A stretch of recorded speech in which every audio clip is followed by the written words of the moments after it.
Vamos lá começar. Boa noite. Gravando.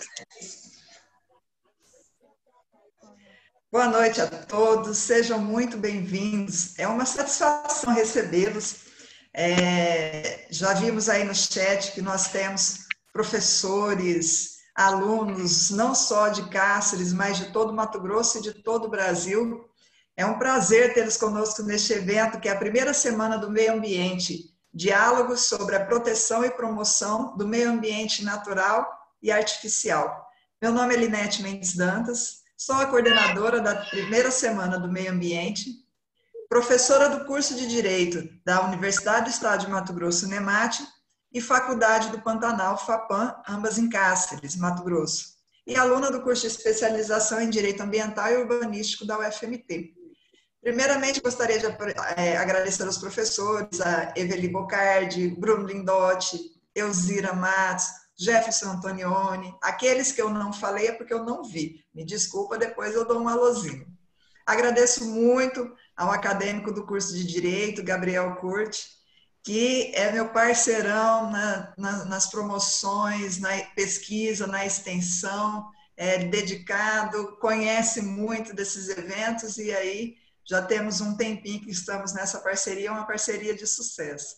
Agradeço também a presença da palestrante, professora mestre Liane Amélia Chaves, por ter aceitado esse convite, esse desafio, né? E nos proporcionar no dia de hoje conhecimentos tão importantes como a temática que será abordada logo mais. Rapidamente passarei algumas informações. A lista de presença é um formulário que deverá ser preenchido pelo inscrito. O link desse formulário será lançado no chat após a palestra, tá certo? Vai ser aqui na plataforma Zoom, vai ser um link que será disponibilizado no chat.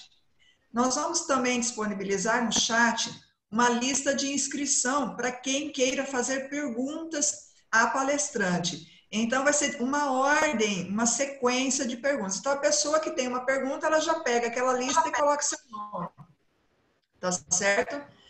Ou quem tem vergonha de abrir o áudio, fazer a pergunta, terá também o Gabriel aí, para mandar mensagem no WhatsApp para ele e a gente faz a leitura para a palestrante. Dando continuidade, então, numa perspectiva de difundir e valorizar o conhecimento, esse projeto se propõe a debater temas imprescindíveis, tanto no meio acadêmico quanto na comunidade em geral. Assim, o curso de Direito da UNEMAT, Campus Cáceres, em parceria com o curso de Direito da FAPAM, se propõe a dialogar no campo do meio ambiente natural e artificial, com discussões que envolvem interdisciplinariedade e interculturalidade, com fundamentações não só jurídicas, mas sociológicas, filosóficas, históricas, dentre outros, que alcancem os alunos, profissionais e a comunidade externa. É importante destacar o papel das extensões universitárias, que é um processo educativo, cultural e científico. É compreender o valor do conhecimento, bem como difundir o que as instituições estão produzindo e contribuir na relação transformadora entre a universidade e a sociedade. Para ter uma ideia, reforço aqui novamente a diversidade de inscritos que tivemos nesse evento. Isso me deixou muito contente. Temos os universitários de Cáceres, das públicas e privadas, tivemos um grande número da Universidade da Faculdade de Araputanga, Faculdade Católica Rainha da Paz, em Araputanga, que é aqui próximo da gente, né? E da Bahia, do Ceará, professores, né? Tudo isso deixa a gente muito contente.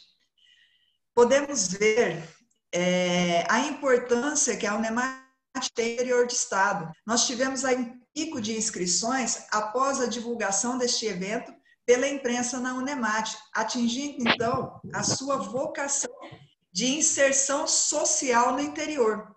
E mesmo nesse cenário atual, frente à pandemia do Covid-19, mantém em atividade ações que venham a contribuir com a educação. Nesse contexto que vivenciamos de pandemia, buscamos aproveitar essa nova oportunidade do uso dos instrumentos tecnológicos online para dar continuidade às pesquisas, palestras, lives e debater ideias com a sociedade. Especificamente nesse evento, a nossa temática é o meio ambiente, tendo em vista que o dia 5 de junho foi instituído como Dia Mundial do Meio Ambiente, com o principal objetivo de chamar a atenção de todas as esferas da população para os problemas ambientais e a importância da promoção e proteção do meio ambiente, pois o meio ambiente é o lugar onde se manifesta a vida, tanto os seres vivos quanto os não vivos, mas que contribuem para que a vida ocorra. Ao falar de meio ambiente, precisamos nos reportar à Lei de Política Nacional do Meio Ambiente, a Lei número 6.938, de 1981, que objetiva a preservação, melhoria e recuperação da qualidade ambiental propícia à vida, visando assegurar no país condições ao desenvolvimento socioeconômico, aos interesses da segurança nacional e à proteção da dignidade da vida humana, além de considerar o meio ambiente como um patrimônio público a ser necessariamente assegurado e protegido, tendo em vista o uso coletivo. Ideia esta reforçada na Constituição Federal de 1988, a primeira Constituição brasileira a mencionar a expressão meio ambiente. Ela diz que todos têm direito ao meio ambiente ecologicamente equilibrado, ou seja, meio ambiente equilibrado, como diz Paulo Afonso Leme, é de cada um, independentemente de sua nacionalidade, raça, sexo, idade, estado de saúde, profissão, renda ou residência. A Constituição Federal de 88 utilizou um termo inclusivo, ou seja, enquanto bem de uso comum e essencial. Pessoal, só um pouquinho que eu achei que tinha travado aqui. Vocês estão me ouvindo? Sim. Ah, então tá. Que meu computador deu umas...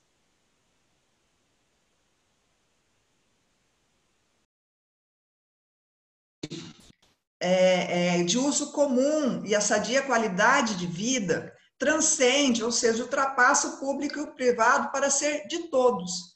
E com isso deve ser resguardado tanto pelo poder público quanto pelo cidadão. Meio ambiente natural e artificial é uma construção doutrinária que facilita a identificação da atividade agressora e do bem ambiental diretamente degradado, já que o meio ambiente é, em sua essência, indivisível. Por meio ambiente natural, então, temos recursos naturais como a atmosfera, as águas interiores, superficiais e subterrâneas, mar territorial, solo, subsolo, elementos da biosfera, fauna e flora. E por meio ambiente artificial é aquele construído ou alterado pelo ser humano, sendo construído edifícios urbanos, ruas, praças, áreas verdes, zona rural, ou seja, os espaços habitáveis com enfoques na cidade. Aliás, vale destacar que as questões urbanas e de moradia têm proporcionado o agravamento na disseminação do Covid-19. Como não relacionar as questões ambientais à propagação do vírus em todo o planeta?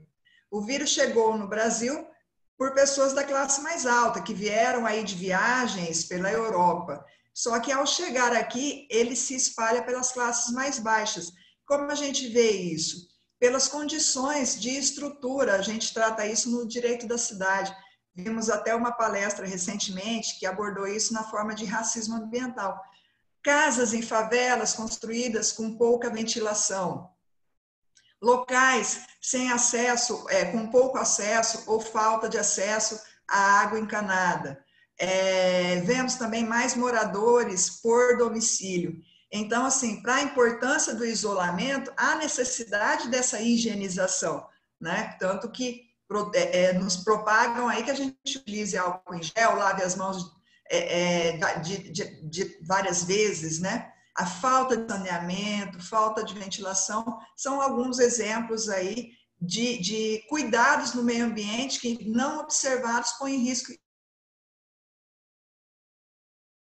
Pessoal, essa foi uma breve aí introdução, uma breve consideração, trazendo um contexto geral de meio ambiente natural, meio ambiente artificial, para aí contextualizá-los, para introduzi-los no assunto que nós iremos debater ao longo desta semana, tá certo? Então, com isso, passamos aí a palestra de hoje, cujo tema é Cadastro Ambiental Rural e sua influência na dinâmica de desmate no município de Cáceres. Quem irá ministrar é a professora Liane Amélia Chaves. Ela é graduada em Direito pela Universidade Federal de Mato Grosso, especialista em Direito Público, mestre em Ciências Ambientais pela UNEMAT, é promotora de Justiça do Ministério Público do Estado de Mato Grosso e professora do curso de Direito da UNEMAT. Tem experiência na área de Direito, com ênfase em Direito Ambiental. Professora Liane, a palavra está com a senhora. Novamente, agradeço aí por aceitar este convite.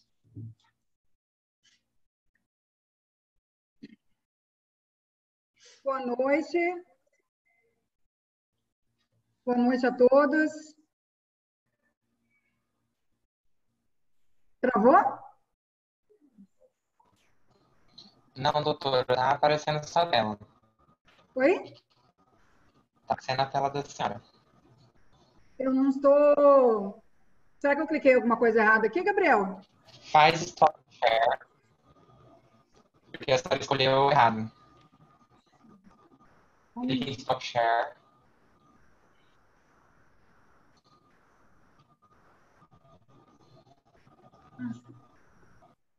Gabriel, não pode ser a situação de que seja a tela de outra pessoa? Não, eu já bloqueei tudo. Ah, tá. Quer fechar? É só stop share, doutora, lá tá em vermelhinho ali em cima, do lado do pause share. Estou clicando no stop share, mas não está funcionando. Está uma tela aqui. Espera aí, então. Deixa eu reconfigurar aqui, que aí vai fechar daí. Estava certinho? Aí. Pronto, eu fechei. Espera aí que agora eu vou habilitar novamente. Aí, pode tentar, doutor. Tá bom.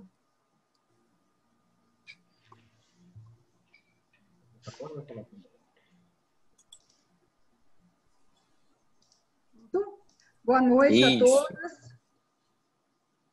Boa noite a todos. Eu quero agradecer a oportunidade de estar aqui nesse evento, na primeira semana do meio ambiente, promovida pela Unimat, juntamente com a FAPAM. Quero cumprimentar a professora Linete pela organização do evento, pela coordenação, né, de tantas pessoas que estão envolvidas nesse evento, e principalmente com essa temática ambiental, que é tão importante para nós, principalmente para nós aqui de Cáceres, né? Considero bem importante. Quero cumprimentar todos os meus colegas, professores da Unimat, os outros demais professores da FAPAM, de outras cidades, de outros estados que nós temos participando do evento, meus alunos e todos os demais participantes. Para mim é uma honra estar aqui participando com vocês. Realmente me sinto assim privilegiada de poder falar sobre o meio ambiente no ambiente acadêmico, né, como nós estamos tendo oportunidade ali no UNEMAT, e agora num evento tão grandioso como esse.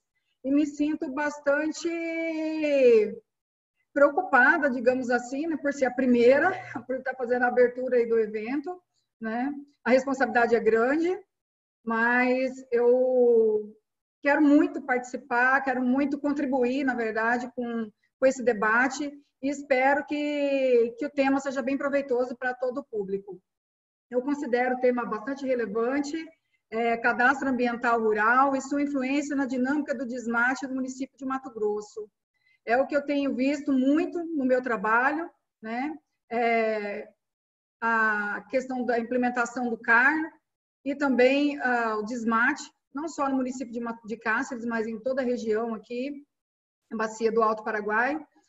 E também foi um assunto que eu acabei trabalhando também um pouco na minha dissertação, então é um assunto que me é muito caro. Eu gosto muito de falar sobre CAR, principalmente sobre dinâmica de desmate. Então, vamos lá ao tema, né?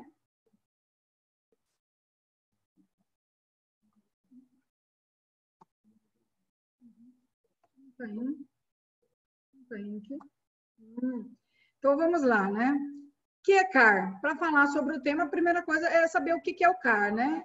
Praticamente, acho que todos já sabem o que é, mas não custa lembrar, e nós vamos dar mais algumas informações. CAR é o Cadastro Ambiental Rural. Ele é um instrumento que foi instituído pelo Código Florestal, Código de 2012, conhecido como a Lei 12.651 de 2012, né? E por ser um cadastro, ele nada mais é do que ele acaba se tornando assim algo muito simples, né? Parece algo assim, nossa, CAR, Cadastro Ambiental Rural, o que é isso?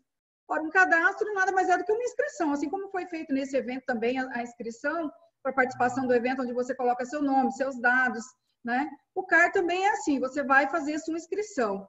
Então, que tipo de inscrição que é essa? É um registro de todos os imóveis rurais do país.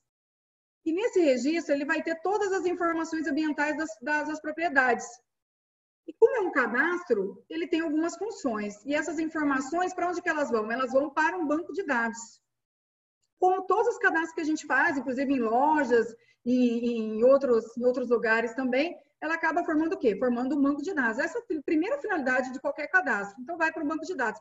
Essa base de dados que nós temos hoje é o SICAR. É ele que administra esse banco de dados do CAR. E aí, ele tem uma finalidade. Primeiro, formou o banco de dados. Depois disso, ele tem a finalidade de viabilizar a regularização ambiental. Então, todos os imóveis se cadastram no CAR e, a partir dali essas informações elas são submetidas a uma análise pelos órgãos ambientais e essa análise é que vai possibilitar, então, uma conclusão, no sentido de que se esse imóvel rural está regular ambientalmente, no tocante à lei e aos órgãos ambientais, ou não. E, além disso, e se não estiver regular, então vai se abrir uma oportunidade para regularizar esse imóvel rural. E, além disso, além de você ter essa oportunidade de viabilizar a regularização ambiental, o CAR também tem a finalidade de garantir o controle, o monitoramento e o combate ao desmatamento no Brasil. Então, primeiro você cadastra, aí verifica se esse imóvel está regular ou não. Se ele está regular ou se não está, vai se regularizar. Depois disso, o que acontece? Vai se monitorar esse imóvel, porque mesmo depois da sua regularização, ele tem que se manter regular. Então, o CAR ele vai ter essa continuidade. Você, a partir do momento que esses dados eles entram no CAR, no SICAR, né? Então, o primeiro passo é regularizar e depois de regularizar, vai controlar, vai monitorar, para ver se realmente você está cumprindo, né, o compromisso que você fez de manter o seu imóvel regular. E com isso, com esse controle e monitoramento, a gente consegue, então, combater o desmatamento no Brasil. Então, no CAR, é feito o registro de todos os dados da sua propriedade. Que dados são esses? Então, vai ter o nome do proprietário, o CPF dele, a área total do imóvel rural, as áreas desmatadas, a área de reserva legal. Importante falar que reserva legal seriam as áreas... Vou falar primeiro da preservação permanente, porque fica mais fácil. Reserva legal, preservação permanente. Então, o que seriam essas áreas? As áreas de preservação permanente, para quem é da área já está bem, né, já está bem, já ciente do que é essas APPs, o que seria? Seriam as áreas, as matas ciliares, as áreas de mata ciliar e também as áreas de topo de morro. Então, essas são as áreas de preservação permanente, assim, falando de uma forma bem resumida, bem básica, para todos entenderem. E já a reserva legal, ela já não tem, assim, uma localização específica na propriedade, mas ela tem que ser de mata nativa. Então, ela é um percentual da sua propriedade, dentro da sua propriedade, de mata nativa. E esse percentual ele vai variar de acordo com a região que o seu imóvel rural está. Então, se está na Amazônia Legal, você tem que ter ali 80% da sua propriedade preservada. Se está numa área de cerrado, o percentual já muda. Se está em outro bioma pantanal, já muda esse percentual. Então, reserva legal varia de acordo com o bioma, de acordo com a localização da propriedade. A área de preservação permanente não varia de acordo com a propriedade e nem de acordo com o bioma. Ela vai variar, por exemplo, se for uma área de matas ciliares, ela vai variar de acordo com o tamanho do rio, com a largura desses rios, por exemplo, né? Falando de uma forma bem resumida. Então, vai ter que, se o seu imóvel tem uma área que fica um rio, um córrego, enfim, algo assim, então você vai ter APP, você vai ter que descrever, então, quanto que você tem de APP. Se você tem a sua área de reserva legal, vai ter lá o campo para você preencher. Se você não tem mata nativa, você vai ter que dizer lá que é 0 de reserva legal. Então, você não tem mata nativa, você não tem reserva legal. As áreas de uso consolidado. É muito falado, uso consolidado, é isso aqui, esse iniciozinho é praticamente a única parte que eu vou falar de alguns termos jurídicos, depois eu não vou mais falar, vai ficar bem simples. Mas o que seria uso consolidado? Bom, o Código Florestal de 2012, ele trouxe essa expressão, áreas de uso consolidado, que seriam as áreas que foram exploradas até 22 de julho de 2008. Então, a partir estabeleceu-se um marco, 22 de julho de 2008. Quem desmatou até ali, né? Tudo bem, considera a área de uso consolidado. Vai acontecer o quê? Você vai ter uma permissão para continuar explorando essa área, tá? Não para desmatar mais. Mas se você já desmatou até julho de 2008, a área que você desmatou, você pode continuar explorando. Mas todo mundo pode continuar explorando? Qualquer um que desmatou pode continuar explorando? Não. Tem que ver qual tipo de atividade que você exerce nessa propriedade. É para agricultura? É para pecuária? É para silvicultura? É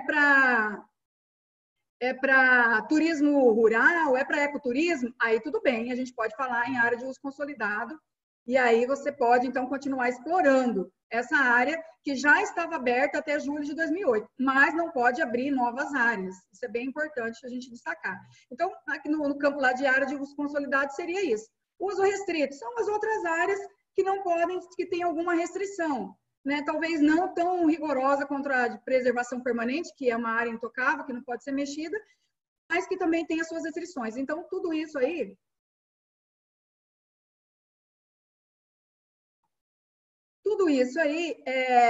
Então, tem vários campos. Eu coloquei aqui aqueles que eu considero mais importantes. Vão ter vários campos lá nesse cadastro que vão ter que ser preenchidos. São os dados da sua propriedade. Bom, importante dizer também que o CAR, embora ele tenha sido instituído assim, para todo o Brasil em 2012, pelo Código Florestal de 2012, ele já era utilizado, inclusive aqui em Mato Grosso, em todos os estados da Amazônia Legal, já bem antes de 2012, inclusive em 2008 já era utilizado, no Pará, aqui em Mato Grosso, já não era exatamente o mesmo sistema, mas já havia esse CAR, e foi daqui, né, dessa região que foi, então, implementado, né, dessa ideia, surgiu na Amazônia Legal e foi implementado em todo o país. Então, é algo que foi aprovado inicialmente, uma ideia que se viu resultado, por isso que foi implantado em todo o país, né? E foi previsto aí no Código Florestal. Então, quem deve efetuar o registro do seu imóvel no Cadastro Ambiental Rural? Quem deve efetuar esse registro? Bom, a lei é clara, né? O Código Florestal, ele fala de forma expressa. A inscrição no CAR é obrigatória para todas as propriedades e posses rurais. Ou seja, não é só, eu sou proprietário, então eu sou obrigada a cadastrar no CAR. Não, mas eu não tenho propriedade, eu sou apenas o posseiro. Não, você também tem que fazer sua inscrição no CAR, tá? E o detalhe que eu achei bem interessante, talvez, não sei se todos agora estão a par, em outubro de 2019, 17 de outubro de 2019, foi alterado o Código Florestal e a partir dessa lei, 13.887, o CAR, você pode fazer sua inscrição no CAR a qualquer tempo. Até então, tinha-se várias leis, nós tínhamos várias leis, né? Tivemos várias leis que ia prorrogando a inscrição no CAR. Então, em 2012, aí era até 2015, aí depois 2017, foi prorrogando e agora é a qualquer tempo, tá? Então, é algo bem interessante. Não tem desculpa mais para não cadastrar no CAR. E quem pode fazer? Então, todo mundo deve fazer, né? Quem pode fazer? Tem que ser um técnico, tem que ser um agrônomo, um engenheiro florestal para fazer esse CAR? Não. qualquer pessoa pode fazer, não se exige essa habilitação. Agora, é óbvio que você vai ter dificuldade. Eu mostrei ali pelos campos, né, que você vai ter que preencher. Então, você vai ter que saber o que é reserva legal, o que é APP, o que é área consolidada. Então, não são todas as pessoas que têm esse conhecimento. Então, você precisa ter esse conhecimento para preencher esse campo. Outra coisa, vai ter que ter memorial descritivo. Então, você vai ter que trabalhar, embora para cadastrar ali, né, pode ser qualquer pessoa, não se exige uma habilitação específica, mas você tem que ter essa habilidade, entender o que é o memorial descritivo e entender aí cada quesito, digamos assim, que compõe essa propriedade ou essa posse rural. Então, embora seja permitido qualquer pessoa fazer, não seja de uma habilitação, não é algo fácil. Não é à toa que tem tido tantos erros, né? Mesmo com pessoas, né, supostamente qualificadas, profissionais, tem tido muitos erros aí no CAR. É interessante falar também que antes se falava assim, CAR provisório e CAR definitivo. Não existe isso, gente. Não existe CAR provisório e CAR definitivo. CAR é o CAR. Você cadastrou ali no CAR, aquele ali é seu CAR. A partir dali, ele já começa a gerar alguns efeitos, que nós vamos ver. Agora, o que acontece é que ele vai ser objeto de análise. Aqueles dados que você lançou ali vão ser objeto de avaliação pelo órgão ambiental. E só vai ser validado depois dessa análise.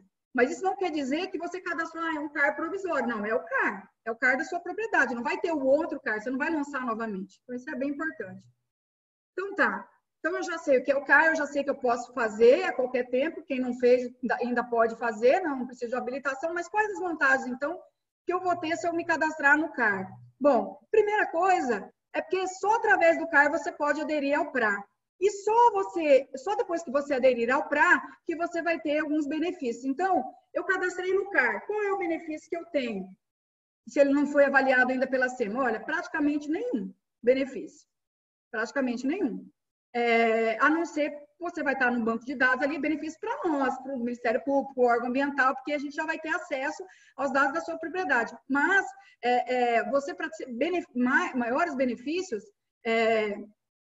você tem que regularizar, você vai ter que aderir a esse PRA. Enquanto não for avaliado esse CAR, enquanto não for feito um ajustamento de conduta ali com a SEMA, com o órgão ambiental, o que vai acontecer? O segundo benefício você não vai ter direito a ele. Por exemplo, não poderá ser autuado por infrações cometidas antes de 22 de julho de 2008. Então, aquilo que eu disse, das áreas consolidadas. É uma anistia, que nós vamos falar daqui a pouco sobre isso. O que aconteceu? Quem foi autuado, quem desmatou até julho de 2008, o que acontece? Quem desmatou até julho de 2008 não poderia, né, ter essa área considerada área consolidada, e aí ele não seria multado. Mas se ele aderir ao PRA e se ele estiver cumprindo. Então, essa isenção, essa anistia é para quem aderiu ao PRA e está cumprindo o ajustamento. Agora, eu desmatei até julho de 2008, cadastrei no CAR, mas não estou cumprindo nada, não aderi ao PRA, então você está sujeito a essas multas, tá? Esse tema já foi objeto de análise dos tribunais superiores, inclusive, e é bem claro isso. O CAR é meramente declaratório, ele não vai te gerar muitos benefícios, muitas benesses. Você vai ter que o quê? Para comprovar que você está regular, para demonstrar isso, não basta você cadastrar no CAR e dizer, não, eu estou regular. Não, essa regularidade vai se dar a partir do momento que você aderir ao PRA. E se você não tiver ou regular ou se regularizando, você não tem direito, então, a essa anistia, você não vai usufruir dessa anistia. Outra coisa, poderá acessar programas de apoio ambiental. Quem não está no CAR pode acessar esse programa de apoio ambiental. Você tem que estar cadastrado, pelo menos, né? E está se regularizando. Outra coisa que você pode pedir, e tem direito, se você se cadastrar no CAR, poderá requisitar autorização de supressão de floresta ou de formas de vegetação nativa. O que é isso? Então, tudo bem, eu desmatei até julho de 2008, não posso desmatar mais, ok? Mas se eu já fiz o CAR, se eu já estou lá, já estou me regularizando, eu posso desmatar mais, eu posso pedir autorização para desmatar, eu não posso desmatar mais sem autorização, mas eu posso pedir autorização, vai ser avaliado, se for concedido, eu posso abrir mais a minha propriedade. Se não for concedido, eu não posso abrir, eu tenho que manter do jeito que estava, ok? Isso é bem importante. Então, você pode pedir essa autorização. A autorização não quer dizer que ela vai ser concedida. Se você não tiver no CAR, você nem isso você não pode pedir. Você fica ali, né? Além de você responder pelo que você já desmatou, você não pode desmatar mais, não pode abrir mais. Mesmo que você tenha uma área de vegetação nativa extensa. Muitas pessoas me perguntam isso, né? Eu não entendo por que eu sou atuada, eu não entendo por que eu estou sendo processada pelo Ministério Público se eu tenho uma área, minha área de mata nativa é muito maior do que a lei exige como reserva legal. Ora, mas você tem autorização para desmatar? Não, não tem. Então, a lei funciona dessa forma, exige-se uma autorização. Se você não tem, o seu desmate é ilegal, mesmo que você tenha uma mata nativa extensa. Então, você só pode pedir se tiver ok com o CAR. Requisitar computo das áreas de preservação permanente no cálculo da reserva legal. Então, eu tenho uma reserva legal ali que não atende aquele percentual, mas eu tenho muita área de preservação permanente que está intacta. Eu posso computar uma parte dessa área de preservação permanente na minha área de reserva legal para ficar ok com a lei e com o órgão ambiental. Só pode fazer se tiver CAR. Requisição de área de reserva, de compensação de área de reserva legal. Eu tenho 2 propriedades. Uma eu desmatei muito, na outra está intacta. Eu posso compensar a minha mata nativa de uma propriedade na outra. Então, isso só pode fazer através do CAR, através desse sistema do SICAR. E outra coisa que eu considero dos mais importantes, né, é acessar crédito agrícola. Então, só pode acessar crédito agrícola quem tem CAR. Quem não tem, né? E CAR, ele vale para todos, inclusive para assentamentos, né, para imóveis rurais, grandes propriedades, pequenas propriedades, posses, enfim, para todos. Então, já dei uma breve introdução do que seria o CAR. Agora, eu preciso falar como é que está a situação do CAR aqui em Castro. Vamos lá, para esse diagnóstico, né? Essas informações que eu tenho, elas são bem recentes, elas não têm nem 30 dias. Olha só como é que está a situação de Cáceres. Cáceres tem, no CAR, 1.996 registros, tá? 1.996 registros. Olha quantos CARs foram validados, foram analisados e considerados ok. 14, gente. De 1996, 14 aqui em Cáceres. Olha quantos estão em análise. 1.804.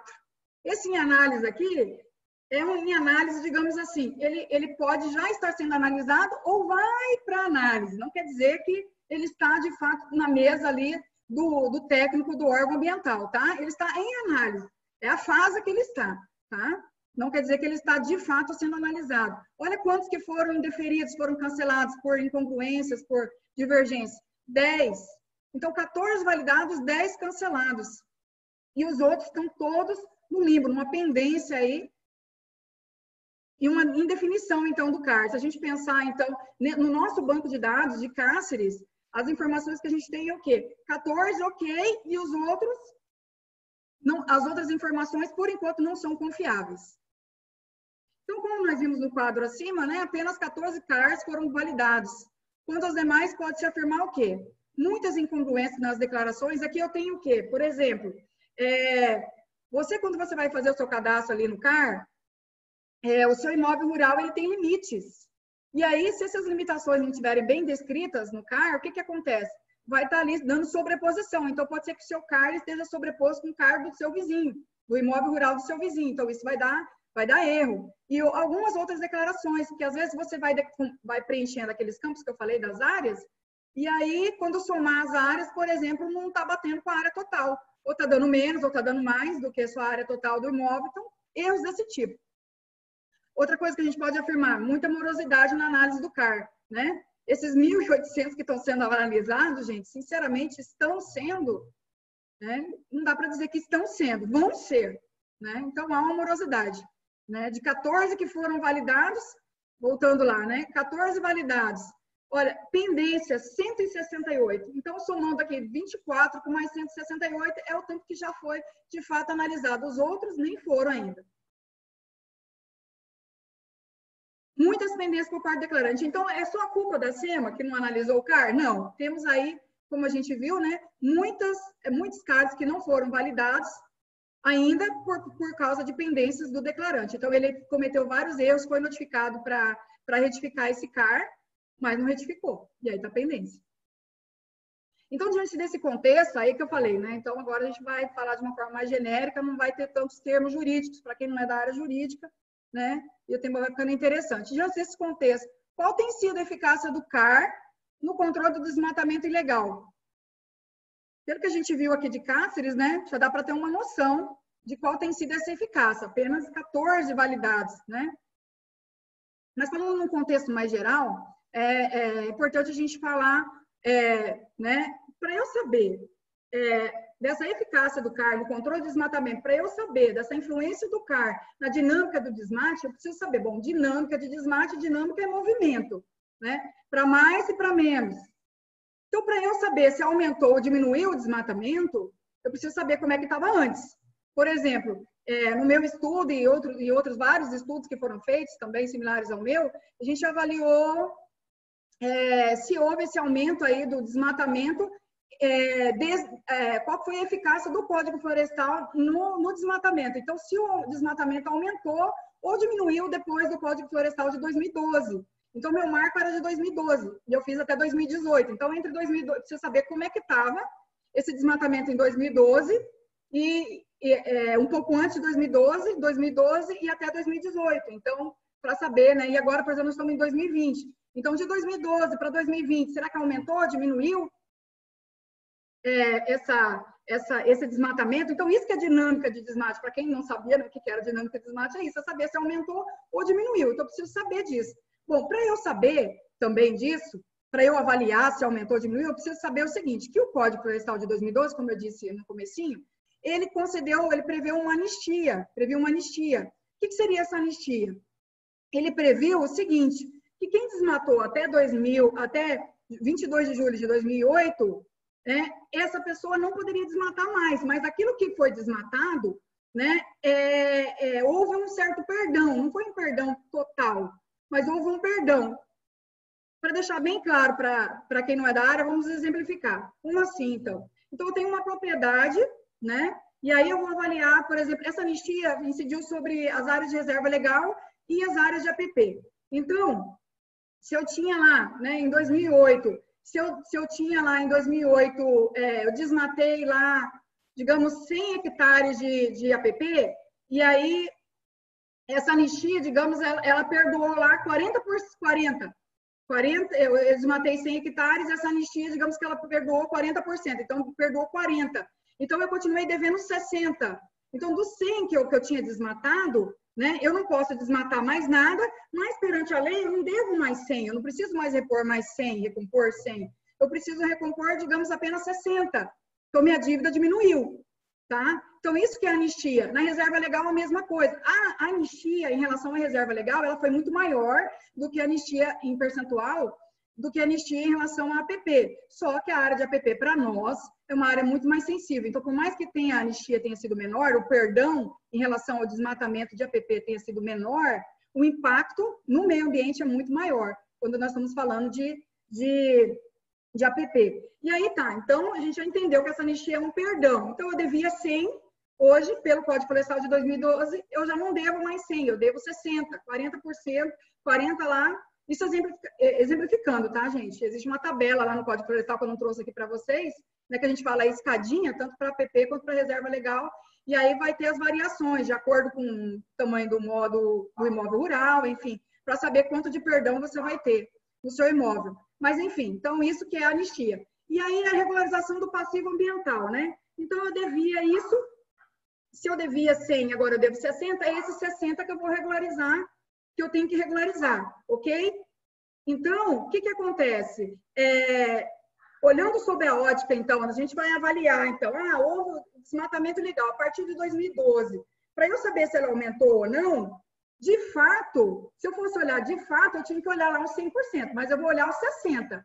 Então, para saber se eu devia 100, né, e agora eu estou devendo 60, para saber se melhorou, o que acontece? Esse 60, ele tem que virar um 40, ele tem que virar um 30, porque se ele continua 60, não melhorou nada.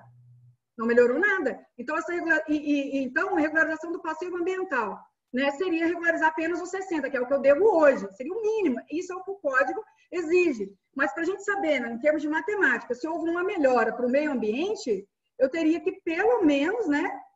Então, a gente tem que ver o fato em si. Então, eu desmatei 100. Então, eu teria que recompor os 100. Aí sim pode dizer que houve uma melhora, né? Mas se eu estou recompondo apenas 60, digamos assim, eu continuo, em termos de meio ambiente, eu continuo com déficit. Perante o órgão ambiental, eu estou beleza, eu atendi lá aquilo que eu deveria, tá?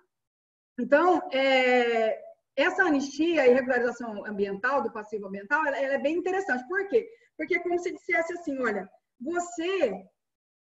É como se congelasse a sua dívida. Você deve agora 60, né? E você vai ter que trabalhar o quê? Para, pelo menos, diminuir esse 60. Então, 40, 30, 20, enfim. Você vai ter que regularizar isso aí. É isso que os órgãos ambientais, quando você for fazer o seu cadastro no CAR, quando você for regularizar lá, comprar, né, com plano de regularização ambiental, você vai ter que regularizar isso que você deve, já incidindo a anistia. Então, digamos que seria os 60 lá que você deve. Aí tá. Então, é isso, né? Então a gente já entendeu, né, que nós vamos ter como base isso aí. Então, eu para eu saber se melhorou ou não esse índice de desmatamento, eu preciso saber, então, né, primeiro, se foi legal, se manteve. Então, manteve, né? Eu devia 60, continuo... Daliane, Oi. Desculpe interromper aí. É o seguinte, nós estamos com alguns alunos que a internet talvez não esteja muito boa, e aí a velocidade da fala da senhora está dificultando um pouquinho para conseguir entender. Será que é possível, assim, a senhora dar uma desacelerada, digamos assim? Falar um pouquinho mais... eu sei que é empolgante, né, o conteúdo, a gente vai falando, mas estou percebendo que alguns alunos, eles estão tendo um pouquinho, porque às vezes trava, né? E aí fica um pouquinho difícil para eles estarem acompanhando. Pode ser? É possível? Ok, vocês vão me dando um retorno aí, tá? Vão me dando um retorno. Tá certo. Sem problema. Obrigada. Então, gente, voltando aqui, né? Quando eu fui avaliar, né, se o desmatamento na região que era o meu objeto de estudo, que era a reserva do Cabaçal, bacia hidrográfica da reserva do Cabaçal, o que eu tive que fazer? Né? Eu tive que ver primeiro que de fato tinha sido desmatado, E aí eu avaliei, peguei tudo aquilo que foi, avaliei pelo sistema, né? Pelo geoprocessamento, pelas imagens. Então, contabilizei tudo que tinha sido desmatado, e aí depois eu fui, em 2018, peguei as imagens, a bacia toda, né? E, de novo, analisei essas imagens para ver se tinha aumentado o desmate, tá? E aí, contabilizei novamente, então, para saber se houve, de fato, o desmate. Porque quando você vai contabilizar só pela regra do Código Florestal, parece que diminuiu o desmatamento. Por quê? Porque antes eu devia 100 e hoje eu devo 60, porque 40 foi anistiado, tá? Mas, de fato, isso não aconteceu. Então, isso aqui foi uma tentativa de quê? De facilitar. Então, vamos pensar em crédito, ok? Se eu tinha uma dívida de 100, eu tenho uma dívida de 60 agora, então, é possível que eu consiga pagar, né? 60 está mais fácil do que 100. Tendência é essa. Aí nós vamos avaliar aqui para ver se isso aconteceu, se de fato essa dívida foi paga. Como é que está isso hoje? Então, para a gente saber como é que está essa dinâmica do CAR desde 2012, se aumentou ou diminuiu, então, primeiro a gente já sabe que existe uma dívida de fato e uma dívida pelo Código Florestal. E que uma dívida em tese, o Código Florestal foi feito assim para facilitar o pagamento. Vamos ver se foi paga essa dívida. Aí, outra questão que deve ser observada é o seguinte, que houveram várias leis prorrogando o CAR e postergando a adesão ao PRA. Então, veja a situação, nós estamos avaliando se houve eficácia, se o desmatamento com essa lei aí do CAR, se ele diminuiu ou não, ou se aumentou. Primeiro, eu já tive a anistia, né, que perdoou. Então, em tese, você teria que recompor pouco. Aí, depois, você tem mais leis prorrogando o CAR. Então, o que a gente observou?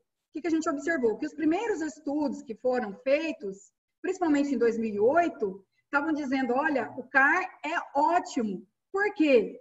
Porque ele impunha respeito, porque ele era um sistema que tinha esses objetivos que eu falei para vocês, e esperava-se que o quê? Quem não aderiu vai sofrer as penalidades. O que aconteceu? Começaram a prorrogar o CAR, prorrogando o CAR e a adesão ao PRA. Vejam a situação das pessoas, né? O que acontece? Primeiro, eu tenho uma dívida que foi diminuída. Depois, eu tenho essa dívida que já foi diminuída, mas que pela lei, a lei vai postergando a minha regularização, porque eu só regularizo através do PRA. E a lei vai prorrogando a adesão ao PRA, ela vai prorrogando. Então, eu que já devia muito, devo menos, e assim, o pagamento ele vai ficando cada vez mais facilitado. Por quê? Porque eles vão dando mais prazo para pagar. A dívida diminuiu e o prazo aumentou. Então, vamos lá. Outra situação, flexibilização da legislação ambiental. O que perceberam? Então, em 2008, né, o CAR é ótimo, vamos implementar o CAR no Brasil todo, vai dar certo esse CAR, nós vamos controlar o desmatamento, enfim, era isso que se pensava. Mas o que aconteceu? Diminuiu, veio em 2012 esse Código Florestal, flexibilizando, né, houve essas anistias e outras tantas, né, flexibilizações, houve essas prorrogações de CAR e de adesão ao PRA. O que aconteceu? Diminuiu a eficácia. Como assim? O que acontece? Bom, eu devia 100, agora eu devo 60. Todo ano ou cada 6 meses sai uma lei mais favorável. Menos favorável ao meio ambiente, mais favorável a mim, produtor rural, ou a situação daqueles que devem. O que eu vou fazer? Eu vou correr para regularizar, porque eu vou ter penalidade se eu não fizer isso, ou eu vou ficar aqui esperando uma nova lei que com certeza vai ser melhor do que essa que está vigente? Eu vou ficar aqui esperando uma lei mais benéfica. Ou, se ela não vier, nós vamos nos juntar, vamos fazer pressão, vamos fazer lobby, e essa lei vai vir, de um jeito ou de outro. Então, essa flexibilização, quando a gente pensa, 65, 2012, Código Florestal de 2012, e essas prorrogações do CAR, o que a gente tem visto? Diminuiu a sua eficácia. As pessoas, né, por um lado, a gente pensa assim, nossa, mas se a minha dívida agora é 60, eu vou correr e pagar. Não, se a minha dívida diminuiu, eu vou esperar ela diminuir para 30, porque quem sabe a próxima lei vai dizer que eu devo 20 ou 15, e aí eu não vou pagar. Eu vou ficar esperando mais isenção, mais anistia. Então, isso que tem acontecido. Então, o que mais que a gente tem para destacar aqui em relação a isso? Apesar de tudo isso, dessas flexibilizações, dessa facilidade e dessa expectativa que gerou nos produtores rurais de que viria mais leis mais benéficas, apesar de tudo isso, ainda foi possível, nesses estudos que foram feitos, por exemplo, no meu e outros que eu vi, houve uma diminuição no desmatamento de APPs. Então, as APPs, que são as áreas mais sensíveis, essas sim a gente pode dizer que houve uma diminuição. Por quê? Primeiro, se você desmata APP, a multa é muito maior do que se você desmatar uma outra área. Então, isso aí impõe mais respeito. Segundo, mesmo por conta dessa questão mesmo de valorização das APPs, de maior fiscalização nas áreas de APP. Então, hoje, posso falar por Cáceres, é muito raro você ter uma autuação de desmate em APP. E também falando de APP, é interessante que foram feitos muitos trabalhos de recuperação de áreas de APP. Então, lá em Alta Floresta foram feitos alguns trabalhos nesse sentido, e em vários lugares que eu passei também foram feitos trabalhos nesse sentido, de o quê? Você cerca a sua área de APP e espera ela regenerar naturalmente. Então, você não tem tanto gasto para recuperar uma área de APP, principalmente as áreas de mata ciliar. Então, você simplesmente cerca e espera regenerar. Com isso, sim, diminui o desmatamento em APP. Mas, por outro lado, em outras áreas, que não são áreas de APP, o que a gente viu? A gente não viu diminuição de desmatamento, tá? A gente não viu diminuição de desmatamento. A gente viu, no mínimo, no máximo, uma estabilização. Então, é como se congelasse. Então, todo mundo, gente, que podia desmatar até julho de 2008, o que tinha para desmatar, desmatou. Muita gente desmatou tudo, zerou. Não tem nada de mata nativa na propriedade. Então, é lógico que não vai aumentar. Se eu não tenho mais nada, não vai aumentar. Se eu tenho só a reserva legal, não tem como aumentar. Então, o que os trabalhos estão vendo, estão apontando? Não houve uma diminuição de desmatamento, mas também não houve um aumento. E, importante falar, que também não houve uma recomposição. Então, por exemplo, no meu trabalho, se eu considerar aquele 60, que era a minha dívida, ele não diminuiu para 40 nem para 30, a minha dívida. Continua lá 60, eu posso até não ter aumentado, mas também não diminuiu a minha dívida. E outra coisa também que é interessante que houve, então, essa diminuição de desmatamento em APP, né, apesar disso, e também houve diminuição de desmatamento quando há vantagens econômicas tá? Então, foram feitos estudos, por exemplo, na região norte, em alguns lugares, em que o mercado foi muito importante, principalmente o mercado externo. E houve, então, uma diminuição do desmatamento por conta disso, tá? Por conta de pressão, de vantagens econômicas. Então, para eu atender o mercado externo, eu tenho que estar regular ambientalmente. Então, por conta disso, então, eu dei uma segurada. Eu não tenho interesse de ter um alta de infração. Eu não tenho interesse, se eu tenho mercado externo, se eu tenho mercado interno, se eu tenho interesse, né, em atender esses mercados mais exigentes. Então, o que eu vou fazer? Eu vou fazer de tudo para não ter embargos, para não ter alta de infração. Então, isso sim funcionou, tá? Isso sim é o que tem dado resultado. Então, a APP tá melhorando, sim, teve uma melhora, tá? E nas outras áreas, essas vantagens econômicas aí do mercado. Nas demais áreas, diminuiu a dívida com o intuito de facilitar o pagamento aí das pessoas recomporem as suas áreas, mas isso não aconteceu. Então, o nosso desafio, qual que é? Se eu tinha o CAR, né, e tinha essa expectativa do CAR de dar certo, de regularizar ambientalmente, né, mas aí eu fui prorrogando e a adesão, né? Interessante também falar dessa adesão, que essa última lei de 2019, gente, você adere, você se cadastra no CAR e você tem 2 anos para você regularizar no PRA. Você tem 2 anos para aderir ao PRA. Gente, só aqui no Brasil e só na área ambiental que isso acontece, porque se você declara uma dívida, por exemplo, uma dívida tributária, você não vai dizer lá que você deve e vai dizer assim, e você vai ficar lá 2 anos para você acertar a sua dívida. Agora, uma dívida ambiental que já é antiga, né? E aí você diz que você tem, você reconhece que você tem essa dívida, e aí ainda, nessa lei de 2019, um estado liberal como o nosso, né, ainda te dá 2 anos para você aderir ao PRA. Então, é essa a situação que nós estamos vivendo hoje. O nosso desafio é o quê? Criar incentivos econômicos para a restauração florestal. Então, adianta mudar a lei? Adianta flexibilizar a lei? Não adianta. Não adianta anistia, não adianta, porque isso não resolveu, não diminuiu o desmatamento. O que adianta? Criar incentivos econômicos, isenção tributária, imposto, ITR, né? Imposto territorial rural, por exemplo, seria uma boa. Então, se eu estou ok com a área ambiental, eu posso ter uma isenção por conta disso. Isenção na aquisição de insumos e equipamentos para recuperação, também dessa área ambiental, ótimo. Então, isso vai ser um atrativo. Crédito à taxa de juros diferenciado para quem está regular ambientalmente e pagamento por serviços ambientais. Então, se eu tenho uma extensa área de mata nativa, essa mata nativa está gerando serviços ambientais. Nada mais justo que eu receba por isso, para manter essa área de mata preservada. Então, isso que é interessante. Isso, sim, é um desafio e que pode gerar aí realmente a recuperação das nossas matas degradadas. Outra coisa que é importante, então, de um lado eu crio incentivos, por outro lado, eu aperto na fiscalização, porque, como a gente já viu, não adianta flexibilizar a legislação ambiental. Então, aperto na fiscalização. Como?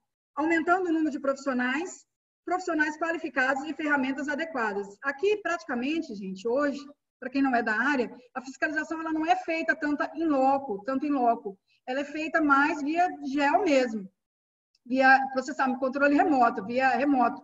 Então, hoje, os profissionais, eles só vão lá mesmo na área para tirar dúvidas, né? Mas a fiscalização, ela é feita aí via remoto, com a tecnologia, né? E outra coisa também que é importante é parcerias comerciais. Então, eu tenho o mercado, eu tenho o órgão ambiental fazendo sua parte, que é aumentando a fiscalização, e o governo, de forma geral, criando incentivos tributários, enfim, econômicos para aqueles que estão ok com os órgãos ambientais, com a legislação ambiental, para aqueles que valorizam o meio ambiente. E aí o Arquimedes Number tem uma frase que eu achei bem interessante, que na verdade é essa aqui. O maior desafio, na verdade, desses 3 aqui, é convencer o proprietário de que aquilo que você está levando como recuperação, então por que eu vou recuperar, né? Se a lei é tão flexível, se ela me dá 2 anos ainda para eu aderir ao PRA, né? Por que eu vou recuperar? De que aquilo que você está levando como recuperação seja algo que, pelo menos, no médio prazo, no mínimo no médio prazo, vai dar um retorno financeiro. Então, se ele não vislumbrar, né, que ele vai ter um retorno financeiro preservando ou ao menos recuperando aquilo que ele degradou, ele não vai recuperar, ele não vai preservar. Isso aí é fato É o que a gente tem visto em todos os estudos. Gente, estamos entrando já na reta final aqui. Por que nós estamos falando de desmatamento bem na época de Covid? Né? Qual que é o interesse nosso aqui em tratar desse assunto nesse período que nós estamos passando? Essa foto que eu estou mostrando aqui é bem recente.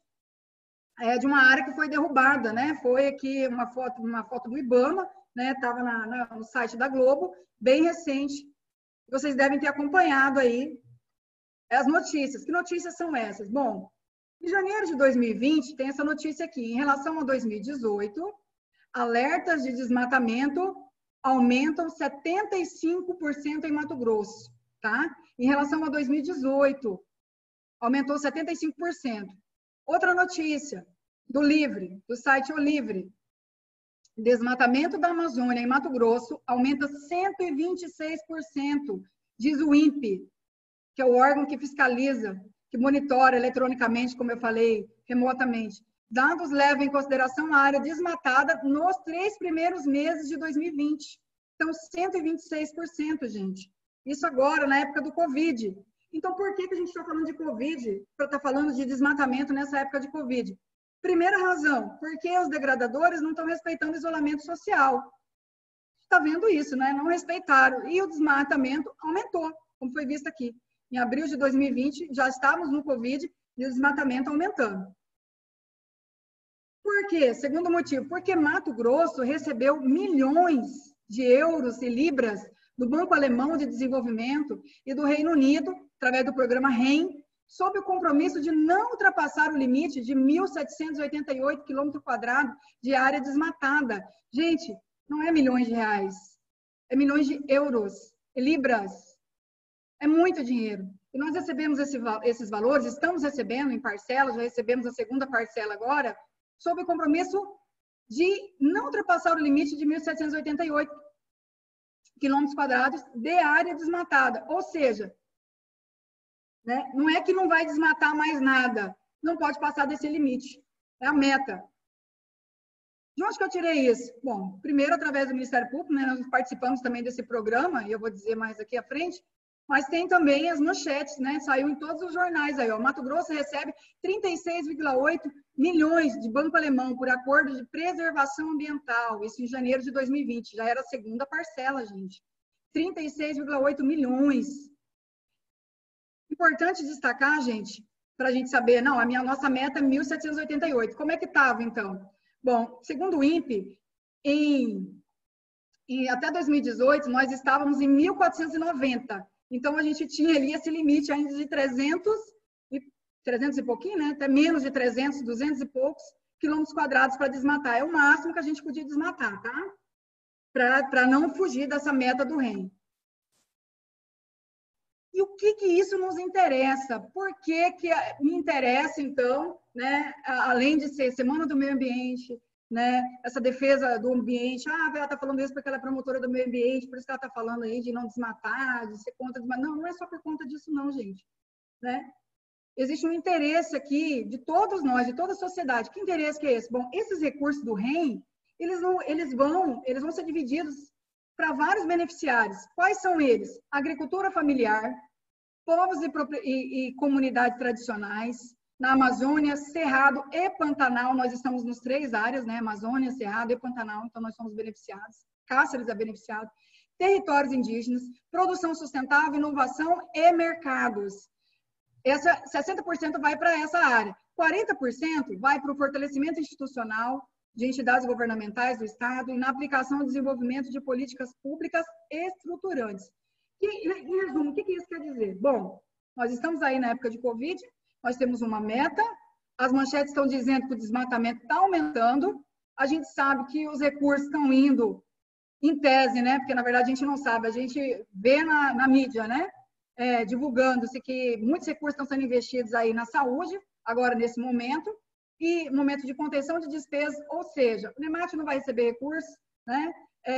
A agricultura familiar não vai receber recursos do governo, Ministério Público, SEMA não vai receber recurso, Empaiar não vai receber recurso, ninguém vai receber recurso, gente. Nós vamos ter um momento, nós estamos vivendo uma crise feia, mesmo financeira, econômica em nosso país, nós não vamos receber recurso. Então, onde que a gente pode esperar alguma coisa para trabalhar fortalecer o desenvolvimento sustentável, para manter os programas aí ambientais, manter os órgãos ambientais, esse fortalecimento que a gente falou ali, que precisa, né, de ampliar a fiscalização. Como é que a gente vai fazer isso? Através do REM, através desses recursos, que já foram feitos. Por exemplo, a SEMA, ela ampliou a fiscalização dela, ela adquiriu muitos equipamentos, né? Um órgão que foi favorecido também, o próprio governo, de uma forma geral, foi favorecido com tecnologia, o Ministério Público recebeu recursos, e quando eu digo aqui agricultura familiar, povos, comunidades tradicionais, aqui entram ONGs, entra a sociedade civil organizada.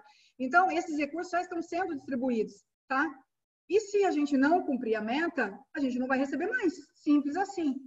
E aí, do nosso país, é que a gente não pode esperar, né, que esses recursos venham. Então, isso muito nos preocupa.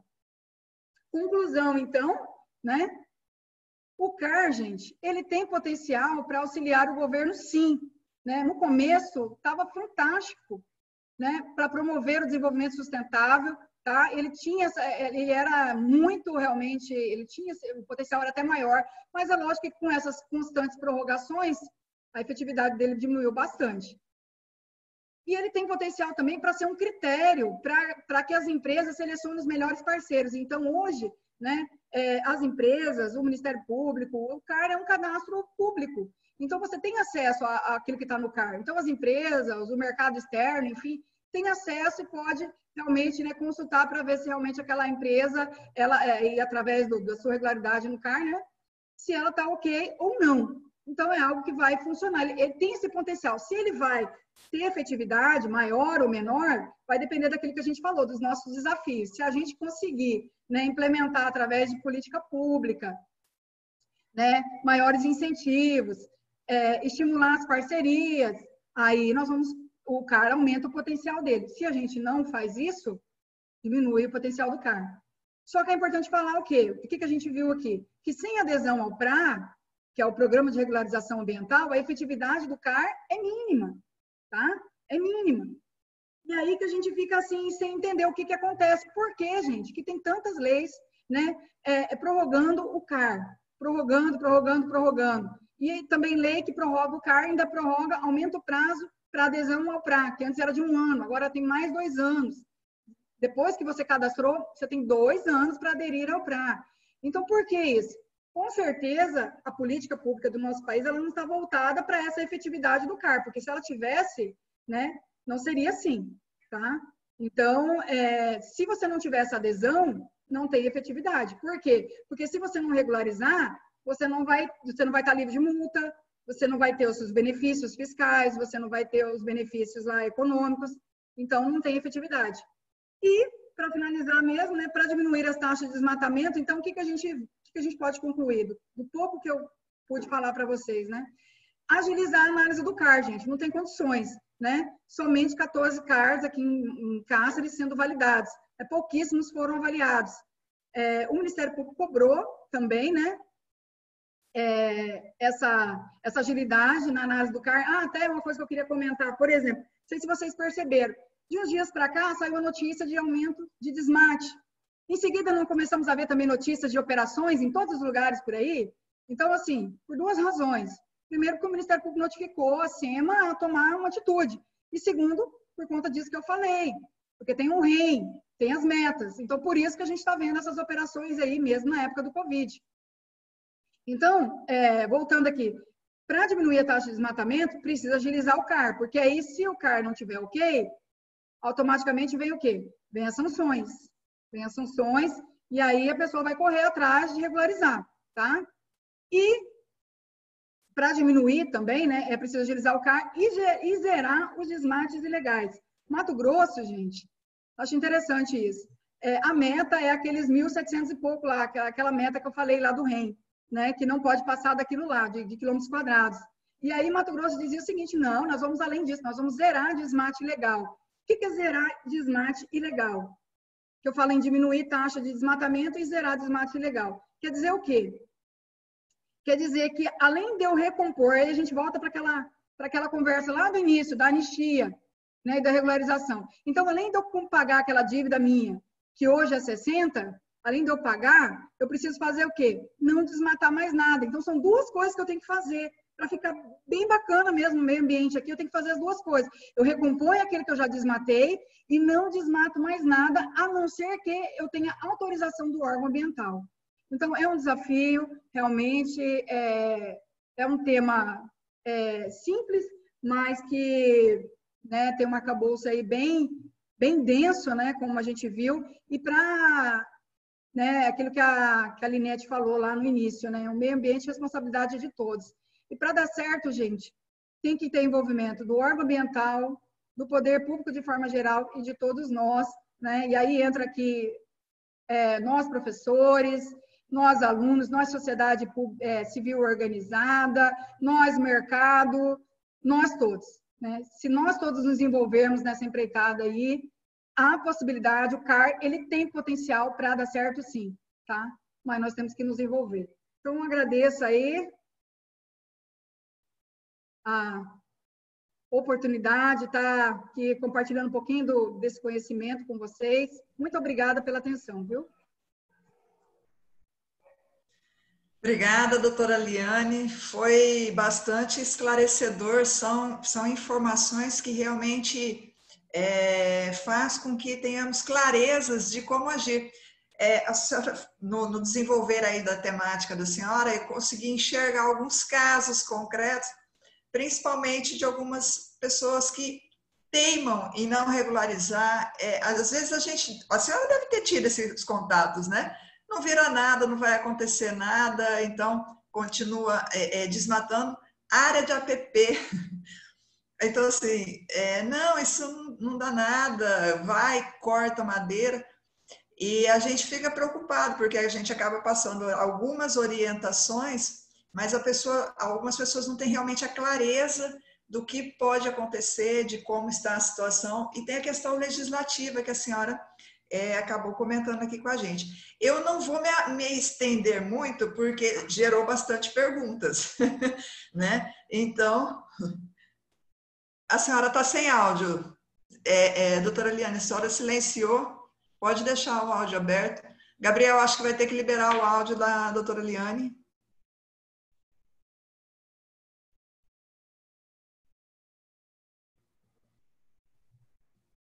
Ok, agora. Ok. Eu vou fazer a primeira pergunta que mandaram, eu não me recordo de quem foi, porque colocou no chat. O desmatamento acontece também devagar, em pequena escala, e vira um monocultivo. Como o CAR faz segmentos? Acho que foi assim que a pessoa... Quem colocou essa pergunta, quer perguntar no áudio? Porque a gente colocou... foi o Mike. O Mike falou que é isso mesmo. Porque a gente te colocou uma lista de inscrição com o número 1, 2, mas as pessoas foram colocando as perguntas. Então, quem está colocando pergunta, eu estou entendendo que é para que eu leia a pergunta, né? Deixa eu falar um pouco sobre isso aí. Bom, em relação ao CAR, não tem tanta influência. O que acontece? Desmatamento formiguinha, né? Isso aos poucos. Essa é uma estratégia bem interessante, por quê? Porque lembra que eu disse que o controle é feito por satélite? Então, se você faz esses desmatamentos assim mais formiguinha, em áreas menores, fica mais difícil de você pegar. Quando uma área é bem pequena, a área desmatada é pequena, dependendo do alcance das suas imagens, do satélite, você tem um pouco mais de dificuldade de visualizar, de você perceber se houve desmate ou não. Porque as imagens, embora elas sejam quase perfeitas, elas geram dúvida ainda. Tanto é que ainda existe a vistoria em loco. Então, realmente, ele tem razão quando ele diz, né, que acontece isso mesmo. Isso é uma estratégia muito comum, né? No meio do nada, no meio da propriedade, você faz ali um pequeno desmate, depois mais para lá um outro pequeno desmate, e até que se forma um grande desmate, né? Um polígono maior, mas são pequenos polígonos, sim. E geralmente de difícil acesso para fiscalização em loco. Mike, respondeu? Porque estão chegando bastante perguntas aqui. Eu vou passar para uma próxima que também veio aqui no chat. No CAR, é a própria pessoa que autodeclara sua propriedade? É autodeclaratório. né? É a própria pessoa. Então, assim, só que geralmente a gente fala que é a própria pessoa, mas geralmente o que é comum, né? Você paga para alguém fazer, como é o imposto de renda. Tem muita gente que faz a sua declaração. E dependendo da complexidade do seu imposto, a sua declaração, você vai terceirizar esse serviço para um contador, né? Então, nem sempre é a pessoa em si que faz, mas ela é autodeclaratório. E aí, por isso que precisa aí ser validado depois, né? Pelo órgão ambiental. Entendi. Mais uma pergunta aqui. Se eu tiver uma propriedade toda desmatada, somente tem reserva nas beiras do rio, teria como eu regular, mesmo sendo desmatado, depois do ano da lei? De Posso 2008. tentar fazer o CAR? Eu acho que a continuação posso tentar fazer o CAR assim dessa propriedade? Não, tem que fazer o CAR. O CAR você tem que fazer, estando regular ou não, né? É obrigatório, como diz a lei. Mas, assim, se você tem só essa área, pode sim. Como eu disse, a lei, ela não teve como, não é que ela não teve como trazer aqui, que ia ficar muita informação jurídica, né? Mas, assim, a lei, ela prevê, assim, principalmente para as pequenas propriedades rurais, se essa propriedade é uma pequena propriedade rural, a anistia ela foi muito grande, então você tem que recuperar, assim, o percentual que você vai ter que recuperar, ele é pequeno, né? Então, assim, provavelmente você vai conseguir regularizar com uma certa facilidade. Se você tem uma propriedade maior, aí você vai ter um pouco mais de dificuldade para regularizar a reserva legal, tá? Dessa propriedade. Então, varia de acordo com o tamanho da sua propriedade, mas tem possibilidade, sim, de regularizar, e, assim, tem, na verdade, que cadastrar, tá? Se a pergunta tem que fazer o CAR, posso fazer o CAR? Tem que fazer. E tem possibilidade de regularizar? Sim. A sua facilidade vai mudar aí de acordo com... variar de acordo com o tamanho da sua propriedade. Quanto maior, né, maior a área que você vai ter que recuperar. Quanto menor a sua propriedade, menor a área de reserva legal é exigida, tá? Agora, é interessante até que, quando é uma pequena mesmo, que é menor a propriedade rural lá, até ela tem, se você não tem nada e você desmatou antes, ele até não é exigido recuperar. Então, a sua área de reserva legal ela fica até zerada, tá? Mas a APP não tem zero APP. A APP, por isso que eu falo, a APP tem um valor maior para a legislação ambiental. Na verdade, para o meio ambiente em si, né? Que influencia na qualidade da água, dos animais, enfim, influencia muito. Então, por menor que seja a propriedade sua, você vai ter que recuperar pelo menos uma parte da sua APP. Não tem como ter, estava tudo desmatada, e você não vai ter que recuperar, você vai ter que recuperar, tá? E você pode, dependendo da sua atividade, continuar exercendo dentro da APP. Por exemplo, se for uma atividade de baixo impacto, você pode exercer dentro da APP, pecuária mesmo, né? Só que você não pode ampliar. Você pode manter o que você já tinha, não pode ampliar essa... Por exemplo, se você tinha um pouco de pastagem ali na área da APP, você não pode ampliar essa pastagem, a não ser que você tenha o bendito lá da autorização que eu falei. O Gabriel vai passar a fazer as perguntas, porque as perguntas estão sendo encaminhadas no chat dele, aí ele manda para mim, aí tá ficando uma loucura. Então ele vai abrir o áudio para uma pessoa que se inscreveu e vai estar aí fazendo as perguntas. Eu vou abrir o áudio para uma pessoa que eu não sei o nome, porque você colocou um nome muito louco aqui, mas eu liberar seu áudio que você pediu. Você começa com DI. Pode perguntar, se apresenta.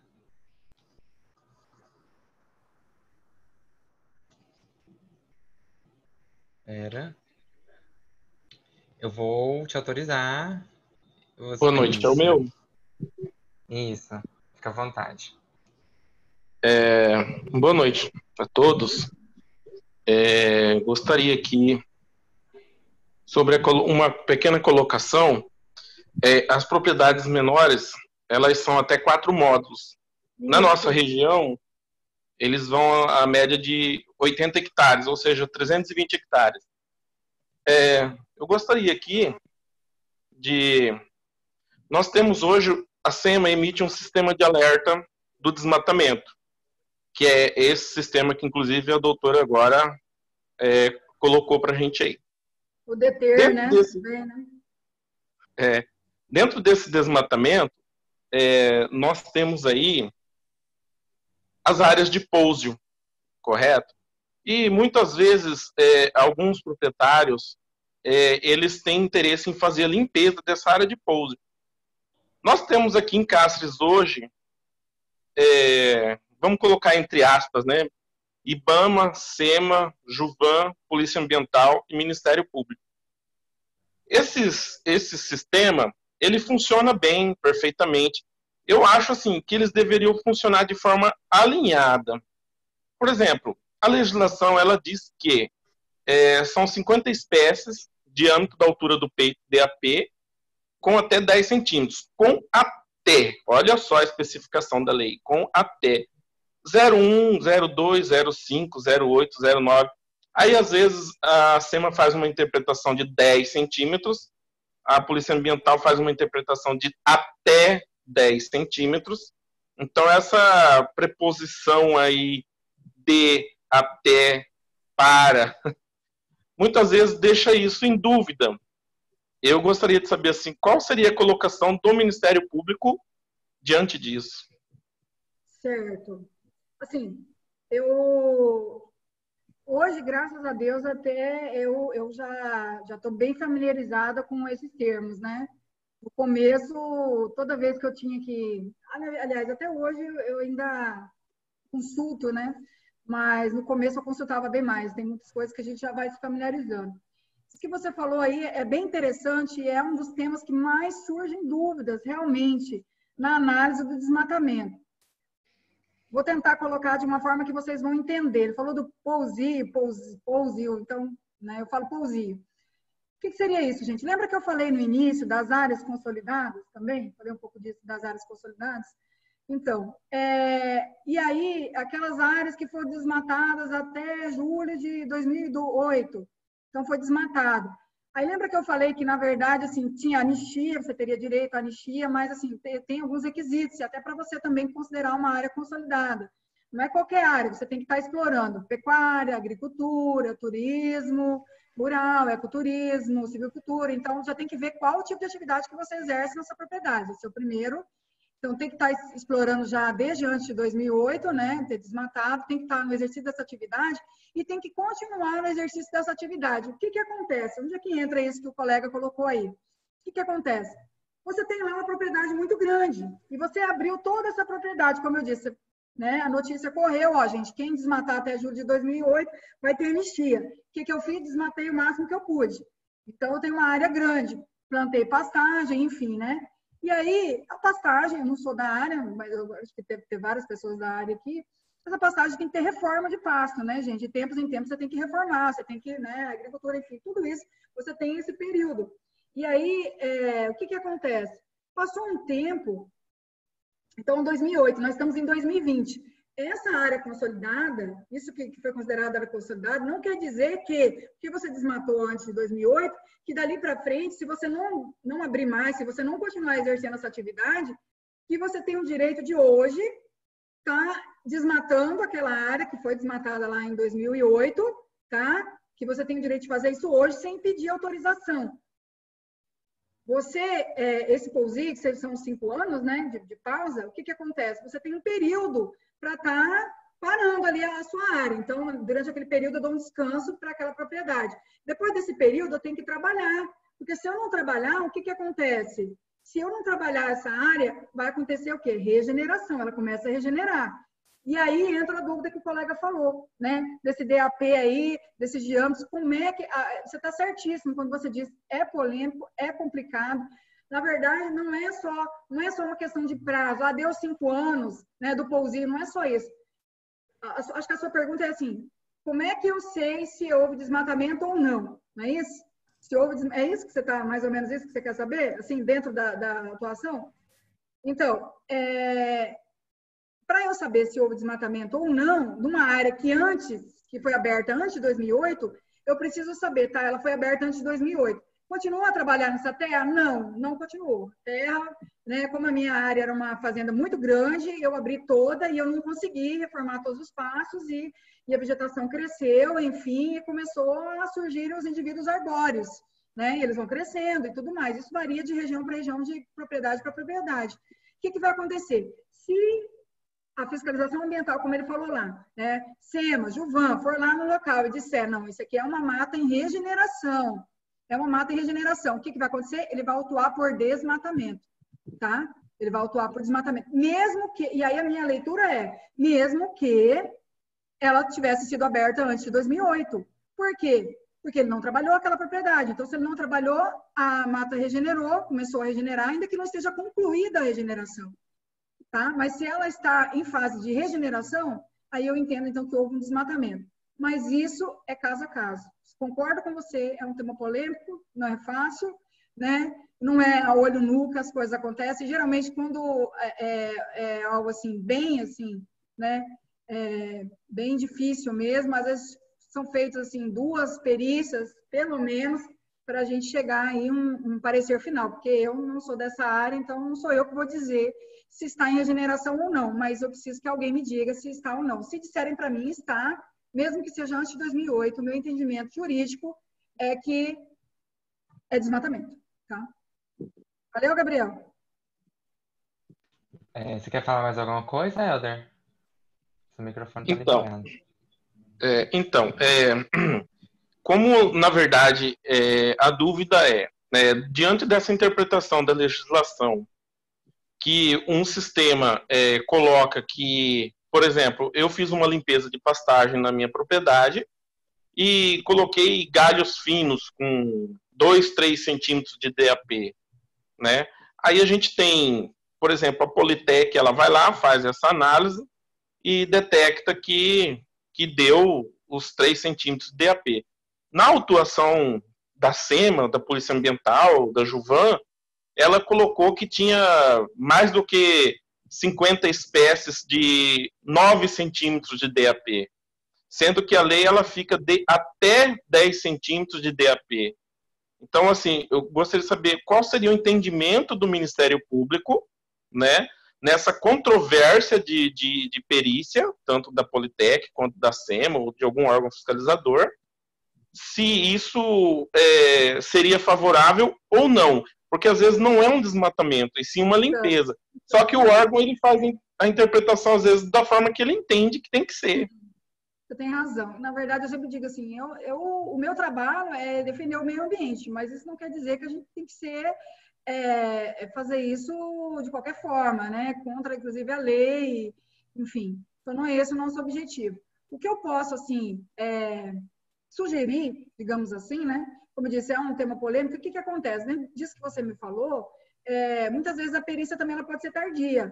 Então, o que a gente faz? A gente faz uma perícia tanto com base em imagens, e às vezes a gente não tem imagem naquele período, né? Para a gente, porque as imagens também, a gente não tem imagem né, de todos os períodos, então é um pouco limitado ainda essa questão das imagens. E às vezes a perícia em loco, por exemplo, foi a primeira perícia, não foi favorável a você. Aí a segunda demora. Aí quando chega lá já é uma outra situação, né? Tipo, se demorar 1 ano já é uma outra situação. Então fica difícil realmente para você provar. Então, assim, eu sugiro que seja documentado isso aí, né? Que você tenha alguma forma de documentar essas imagens da data da autuação, digamos assim, né? Que o próprio proprietário faça essas imagens e tenha ela assim, porque quem está aqui e trabalha com imagens, com satélite, enfim, sabe que a gente passa perrengue, né? A Aline está aqui também, nossa engenheira está assistindo aqui, ela sabe disso. A gente luta para conseguir as imagens, a gente faz de tudo, viu? De tudo para tirar as dúvidas. Em loco, imagens, se esforça mesmo, mas às vezes, e se de fato não tiver certeza, né, gente? Na dúvida mesmo, aí não tem como ir para frente, né? Aí realmente não tem como, precisa ter um mínimo de certeza. Né? Gabriel? Oi. O Helder, contemplado? Sim, se mais tarde abrir para mais perguntas, eu faço, mas deixa na ordem. Ó. Vou fazer aqui as perguntas. Obrigado. Doutora, tem uma pergunta aqui que eu não lembro quem que perguntou no chat. Há custos para a inscrição do imóvel rural no CAR? Se sim, esse valor é acessível para todos, por exemplo, pequenos produtores? Olha, pelo que eu sei, agora essa pergunta foi um pouco, assim, porque de fato o CAR em si, eu creio que não. Para cadastrar no CAR, não, assim. Mas só que para você fazer o cadastro no CAR, você vai ter que ter o memorial descritivo do seu imóvel, você vai ter que ter alguns documentos. E para você ter esses documentos, vai ter custo, entendeu? Então, não é o cadastro em si que vai te gerar Agora, de cabeça, de fato, eu não sei se gera alguma taxa, mas eu creio que não. Mas que você vai ter gasto, vai ter sim. Vai ter gasto. Por conta disso aí, porque você vai ter que fazer o memorial descritivo, e a gente sabe que isso não sai barato, né? Por isso que muitas vezes no assentamento também ele é feito de forma coletiva, né? Não é feito individualmente. Cada lote tem o seu CAR, às vezes é feito, né, de forma coletiva. Mas é uma opção de enquanto assentamento, né? Enquanto é assentamento. Mas depois que já é regularizado e cada um tem sua propriedade, cada um tem que fazer o seu, né? Se alguém quiser manifestar sobre, alguém comentou taxa somente para as áreas com mais de 320 hectares. O Ah, Helder, que ótimo. acabou de falar, Que... Não sabia, tá vendo? comentou que não. Aprendi mais essa aí. Tá. Outra pergunta da Cristiane Santin. Qual a visão sobre a preservação do meio ambiente e quais as lutas necessárias com a visão do governo federal? Moro em um sítio, tenho o CAR, mas vejo muita fragilidade nesse cadastro. Você poderia só o iniciozinho? Qual é o quê? Qual Qual é a a minha visão? visão sobre a preservação do meio ambiente e quais as lutas necessárias com a visão do governo federal? Então, gente, eu assim, eu falo, já estamos ficando aqui já mais íntimos, né? Virou um bate-papo mesmo. Depois da palestra a gente fica mais relax, né? Mas assim, com esse estudo que eu fiz, no meu mestrado, uma coisa que eu percebi, assim, que eu fui diminuindo o meu rigor também, foi em relação a isso. Porque e eu falo isso para os meus alunos, gente, não é legislação, a minha visão é o seguinte, não é a legislação ambiental que vai resolver o nosso problema. Tá? Não é lei mais rigorosa, mas, por outro lado, também não é lei mais flexível, tá?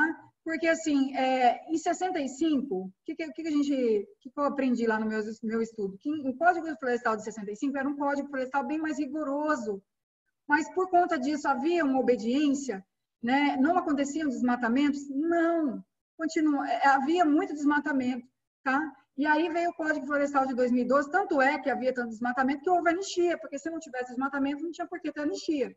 Aí veio a anistia de 2012. Aí a gente foi estudar de 2012 em diante, porque a gente pensou, bom, o problema era o código, era muito rigoroso, agora o código é mais flexível, a coisa vai andar.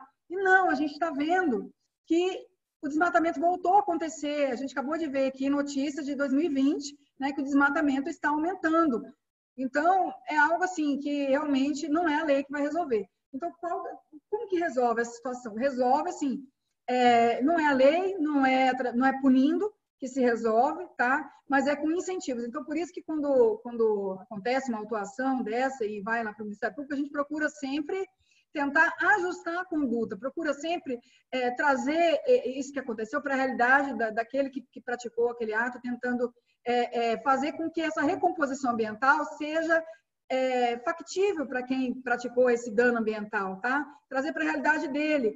E eu já tive situações, eu posso dizer para vocês aqui, de autuações de gente que plantou assim bananeira em sítio de assentamento.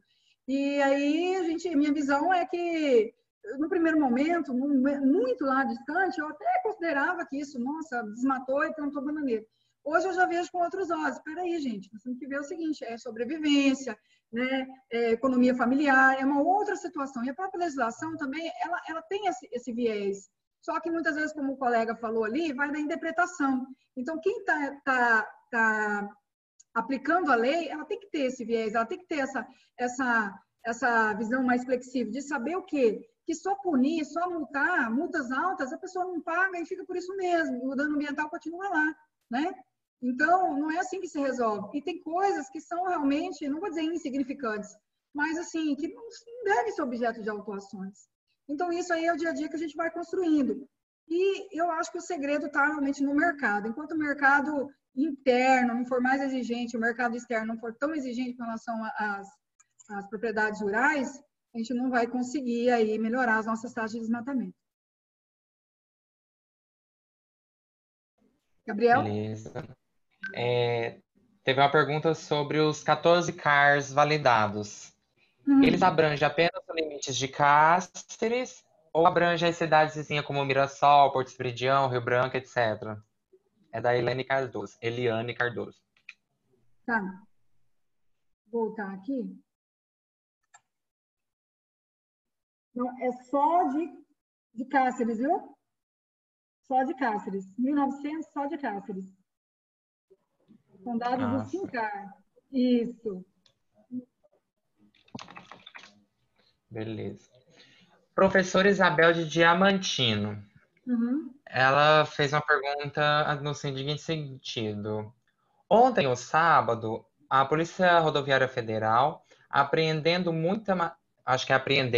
muita madeira ilegal na rodovia próxima da cidade de Sinop, Mato Grosso. Com tanta fiscalização, como essas situações acontecem ainda? A senhora, como promotora e educadora, formadora nessa área, qual é o seu posicionamento nessas situações? Então, acontece porque vale a pena, né?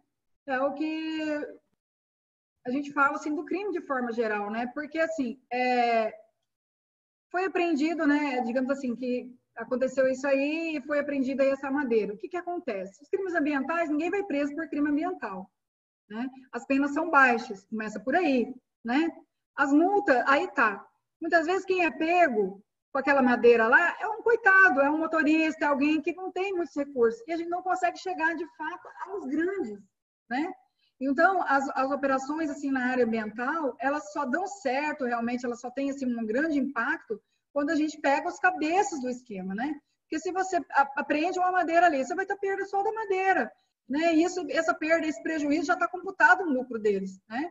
E aí você só pega o cara ali que está transportando, você não consegue descobrir a origem, você não sabe quem são os cabeças do esquema também o que está ali para ele também vale a pena, porque ele não vai nem preso, né? Tudo transporte ilegal de madeira é um crime de menor potencial ofensivo, então ele vai responder em liberdade, isso vai dar aí uma transação penal para ele. Por isso que acontece, por isso que vale a pena, né? Infelizmente vale a pena. Agora, por que ainda acontece também? Por nossa causa, né, gente? Por isso que eu falo, a pressão do mercado. Quando você compra sua madeira, que você compra alguma coisa de madeira, você se preocupa em saber se aquilo é de origem legal? Porque tudo que é ilícito, ele só vai realmente, só existe, né? Assim como existe ainda DVDs piratas, enfim, todas essas coisas que são ilegais só tem comércio disso porque as pessoas compram. A partir do momento que a gente não comprar, a gente barra esse comércio. Aí as coisas começam a funcionar. Verdade. Donizete Soares perguntou o seguinte: quais as qualificações, recomendação de cursos e pós para o profissional que quer atuar na área ambiental de modo efetivo, que o mesmo não fique perdido nos procedimentos? Acho que é mais uma pergunta de vivência, de formação, se a doutora tem algum curso ou pós para indicar, coisa do tipo. Então, gente, eu ia mesmo falar, acabei não falando, né, no início, que a Linete, quando me apresentou, né, falou que eu sou ex-aluna da Unemat, né, fui aluna do mestrado da Unemat. A Unemat tem um programa de ciências ambientais muito bom, tá, muito bom, e aí realmente, para mim, que sou formada em Direito, consegui fazer algumas disciplinas lá e, assim, aprendi muito, muito mesmo desses conhecimentos. E aí, tendo contato também com colegas de outras áreas, né? Porque lá é um mestrado lá em ciências ambientais, é voltado, pessoas de todas as áreas podem participar, né? Podem fazer. E aí isso realmente me abriu um leque de conhecimento, né? Foi muito bom. E realmente, o ambiental é uma matéria assim, que ela não é só jurídica, né? Ela é menos jurídica do que qualquer outra coisa. Então, realmente, você vai ter que ter...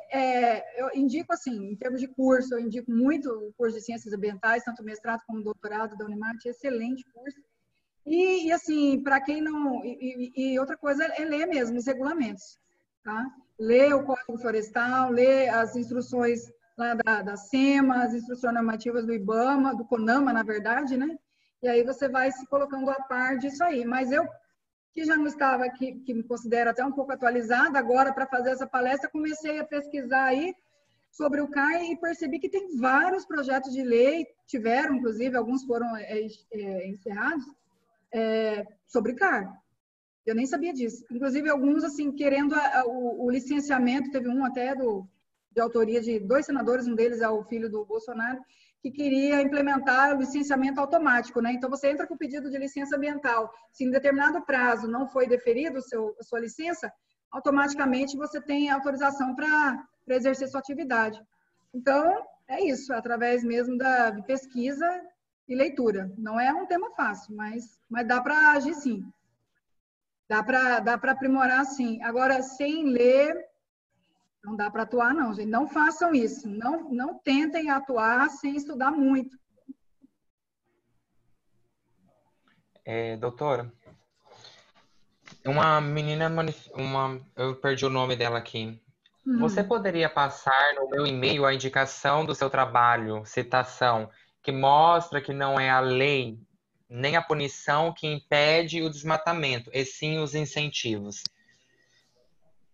Então, A senhora publicou a dissertação ou coisa? Eu tenho minha dissertação, eu não lembro se eu citei, eu não me lembro se eu citei, mas é uma tese, salvo engano, é uma tese de doutorado da Universidade de Brasília, e a menina fez numa cidade ali daquela região de soja ali do norte. Gente, sem ser Guarantã, não lembro agora o nome da cidade, mas ali é vizinho de Guarantã, não me recordo agora. Não sei nem se a pessoa está aqui no grupo, mas eu acho que não está, né? E eu me lembro que eu li o trabalho dela, achei bem interessante. Agora, de cabeça... Peixoto de Azevedo, isso! Acho que foi mesmo, Peixoto, salvo engano. Não sei se foi... É daquela região ali. Ou Matupá. Isso, é uma daquelas duas ali mesmo. Agora me confundi, não sei se é Peixoto ou Matupá, mas é uma daquelas ali. Que falava que foi uma região que realmente foi visto que a sociedade, de forma geral, começou a se mobilizar, né, nessa temática ambiental, de cumprir e tal, né, mas por conta do mercado externo.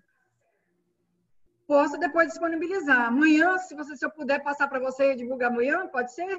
De cabeça, assim, eu não sei, mas posso disponibilizar amanhã, a gente responde para ela aí. Amanhã eu vou estar assistindo, tá bom? Pode que... gente, amanhã... Amanhã eu quero assistir. Fala. Meu dia de plateia. Na lista de presença, nas inscrições, a gente sempre pede os e-mails de quem está participando. Então, com esses e-mails, a gente manda os materiais, manda tudo via e-mail para as pessoas, os materiais que estão pedindo até esse material da senhora, né, para ver se pode disponibilizar. Tá. E com isso, a gente encaminha via e-mail para eles. Tá, com certeza. Com certeza. Gente, encerrou as perguntas, eu não recebi mais nenhuma, não sei se a Linete tem mais, mas só para reforçar, pessoas, tem a pós-graduação também em Cuiabá, né, em Direito Ambiental, aí já é mais voltado para quem é da área do direito, e tem a pós Lato Sensu e Stricto Sensu, então... Para se capacitar aí, tem várias ferramentas, além da pós-graduação aqui da Unemate, também do campus de Cáceres, que é em Ciências Ambientais. Então, vão procurando aí, logo eles abrem editais, e aí a gente se prepara. Mas é que nem a doutora falou, não tem como atuar, né, sem se preparar na legislação, infelizmente. E é muita legislação. Não existe um código de direito ambiental, igual existe um código penal, um código de processo civil, um código civil. Então é muito esparso e é muito administrativo, é muito procedimento. Então tem que se preparar, buscar e é isso aí mesmo. Deixa eu só falar aqui um pouquinho, já encerrando, né? Sei que eu já passei do limite.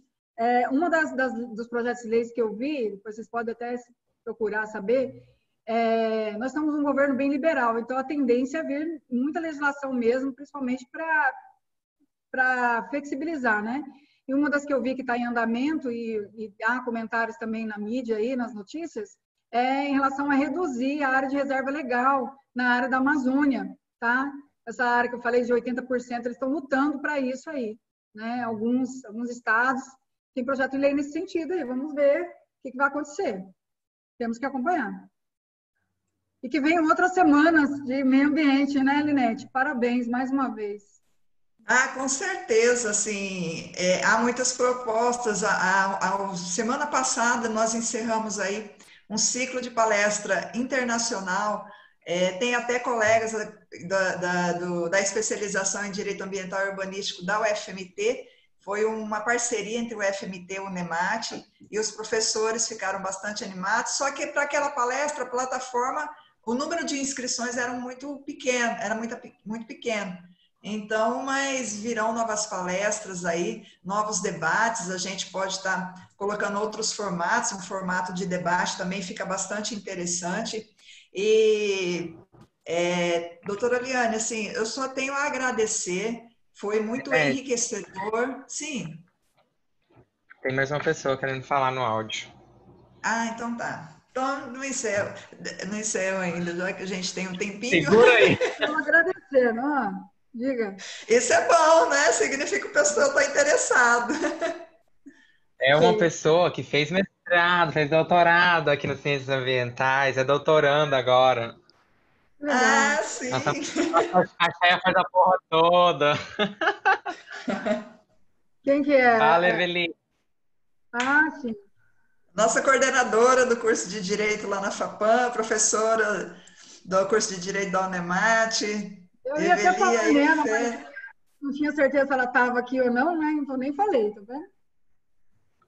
Evelyn, seu áudio está liberado. Ué.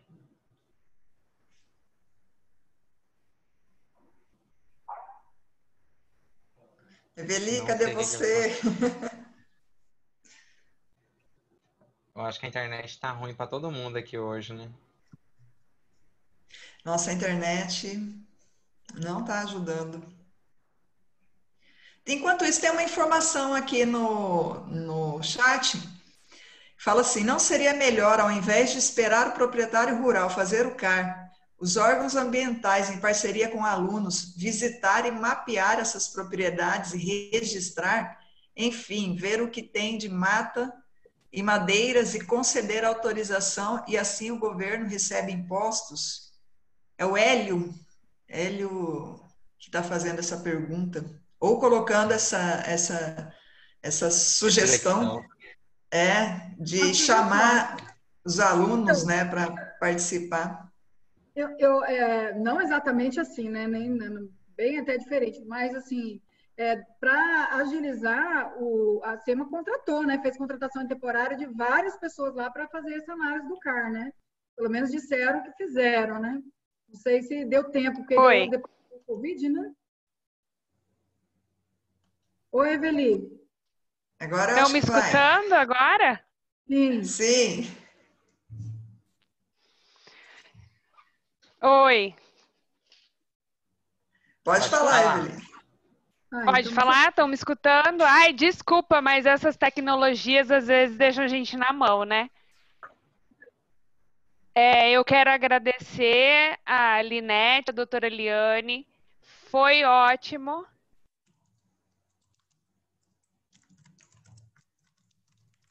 Oi, estão me escutando? Sim. Eu quero agradecer, foi maravilhosa a palestra, né? Tratar dessas questões no meio rural, o cadastro é muito interessante. Eu que trabalho mais a área urbana, fiquei extremamente contente com o tema, né? Porque é um tema difícil e complicado para quem não atua especificamente no meio rural. Então, parabéns, obrigada por contribuir conosco nessa Semana do Meio Ambiente.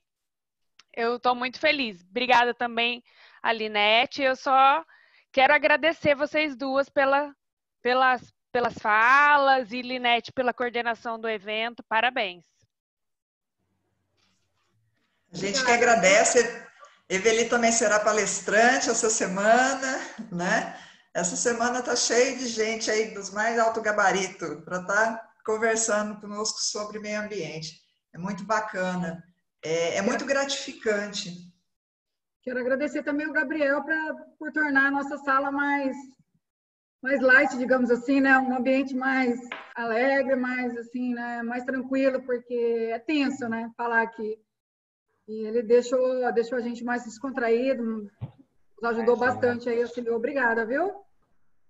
Imagina, doutor. Fica um ambiente muito acolhedor, né, Gabriel? Isso, ele é. Esses ambientes vitais a gente tem que deixar mais despojado. E eu a doutora, como estava palestrando, eu creio que não deve ter observado, mas a gente chegou na audiência máxima de 252 pessoas constantes. Então, já liberou a lista e nós ainda estamos com um público de 200. Então, você vê que as pessoas realmente estão com interesse no assunto, que é um assunto pertinente, questionador. E tem, assim, uma outra perspectiva na reflexão que colocaram aí, agora mudando, sobre as parcerias, né? Tem aqui em Castres, a nível urbano, o REURB, que é a organização fundiária, né? Gente, isso é complicadíssimo. Complicadíssimo. É você adentrar, você fazer toda essa. É muito complicado. E tem parceria entre a prefeitura e a Premate, inclusive. Mas é possível tentar fazer essas coisas, né? Mas aí tem que ter o interesse das instituições, tem que fazer convênio e tudo mais. E é muito complicado. É muito complicado. Como eu falo em complicado, é no sentido assim, processos, interesses envolvidos e tudo mais. Gabriel, Professora abre o áudio da Elzira, professora Elzira. Elzira, já desbloqueei. Elzira também será nossa Olá, tudo palestrante. bem? Professora, parabéns pela fala de hoje. Eu acho que é extremamente importante, né, apresentar todas as nuances aí do direito ambiental, que é uma área assim extremamente ampla, né? Parabéns pela sua fala. A maioria dos demais palestrantes vão estar, né, permeando, principalmente o meio ambiente artificial e, no meu caso, também a questão do meio ambiente cultural. Então, é extremamente importante a gente também lembrar, né, no meio ambiente voltado às questões naturais, essa preocupação do processo de preservação, né? Eu acho que é uma fala extremamente pertinente para nós aqui nesse momento. E lembrando, já que a gente está no início da semana, a minha é mais para o final da semana, quarta e quinta-feira eu estou com vocês aí, aguardo todos que permaneçam no decorrer da semana aí. Um abraço. Um abraço. Grata, Elzira. Elzira aí também estará com a gente essa semana. Gente, alguém mais quer fazer alguma colocação? Podemos encerrar? Eu acho que, Gabriel, tudo ok? Só fazendo mais uma fala aqui, que enquanto todo mundo conversa aí, eu acompanho o chat, acompanho tudo aqui. E uma coisa que é interessante pontuar no direito, e quando trata, né, eu creio que a doutora Liane principalmente vai poder falar disso, é traduzir o direito. É muito complicado traduzir o direito. É muito complicado, é fácil falar que a lei vale para toda, princípio da legalidade, igualdade e tudo mais, mas quando chega uma pessoa para você do analfabeto e ele precisa fazer esses requerimentos, esses procedimentos, tá dando retorno nem algum. Também tá bom. Enfim, mas quando ele precisa fazer esses requerimentos e tudo mais, às vezes eles não entendem o direito. Às vezes a lei chega, ela afirma alguma coisa e você traduzir isso para as pessoas é muito complicado. Ainda mais quando se fala de direito ambiental, que tem aquela ideia que é de todos, mas de todos para quem? Direito para quem? Então é preciso muito refletir essas questões para traduzir esses procedimentos, todas essas coisas, porque quando a pessoa tem entendimento e tem um escritório de advogado que cuida disso para ele, igual a doutora falou, que muitos podem fazer mas muitos contratam. Grandes fazendeiros não vão atrás disso. Tem advogado que vão cuidar disso, tem seus escritórios que vão cuidar disso. Mas aquelas pessoas mais vulneráveis, que têm espaço de terras menores, fica complicado, são situações complicadas. Então é importante também a gente refletir nesse viés crítico do direito, que é a tradução, traduzir o direito para as pessoas. É isso que eu queria colocar e parabenizar a doutora Liane. Obrigado pelas considerações em relação à minha pessoa. Estamos aqui, vamos continuar a semana inteira e é isso aí. Eu agradeço também, agradeço Gabriel aí pela força, pela ajuda. O nosso objetivo é sempre esse, né? O feedback do chat está sendo muito bom, muitos parabenizando. Então, esse é o que traz assim, a gratificação que faz com que a gente tenha sempre vontade de realizar outros eventos de outra magnitude, discutir melhor, porque é conhecimento, e nós estamos em um momento de que a gente precisa pensar, a gente precisa conhecer, a gente precisa pesquisar, é o conhecimento científico, né, que precisamos aí ter divulgados, reflexões que precisamos fazer. Então, estou muito feliz, assim, hoje foi o primeiro dia foi muito bom, e espero encontrá-los todos no decorrer da semana. Doutora Liane, a senhora já fica liberada aí, eu vou ficar mais um pouquinho para ver se estão tendo dificuldade de preencher a lista de presença, porque finalizando aqui, eu fecho o preenchimento da lista de presença também. Tá certo? Novamente, muito obrigada pela participação, foi de grande conhecimento e valia para nós. Obrigada. Aos professores que estiveram aqui conosco também, agradeço. Professora Eveli, professora Elzira, a Camila, a Juliana também estavam aqui presentes, o professor Jefferson, agradeço aí a participação dos colegas. O Bruno Lindotti. Pessoal, tem alguém aí? Da rede pública, né, amiga? Vários Sim, professores.